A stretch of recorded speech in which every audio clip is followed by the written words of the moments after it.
So as the weather warms up, I know I'm going to be getting a number of calls from people asking me to take a look at their landscapes in terms of what they plan to do and what they'd like to accomplish this season. And one of the biggest questions I always get is how much is it going to cost? So I think the best analogy for that particular issue is walking into a hair salon and saying, I want to get my hair done, how much is it going to cost?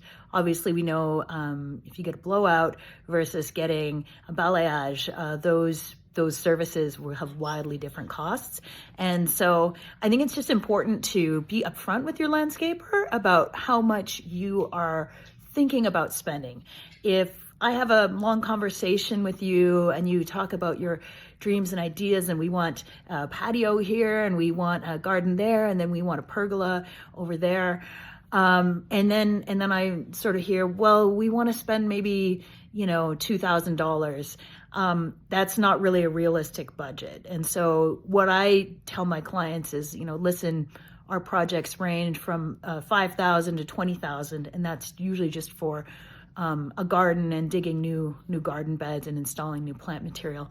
But also a lot of that money tends to go towards transplanting, towards removing unwanted weeds, unwanted weed trees. Many landscapes are not really a blank canvas, and so the effort put into getting that landscape into the state where we can actually start planting new things could really eat up maybe 60-75% of the budget.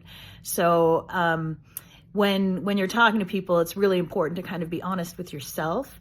And if you want to take a slow approach and say, okay, this year we're going to tackle this part of the garden, next year we're going to do that, that's also a completely reasonable way of working. But I think it's just important to understand that if you're going to have a conversation, you need to have a figure in your mind of what you're thinking of. And that the contractor, when they ask about that, it's not necessarily because they want to cheat you.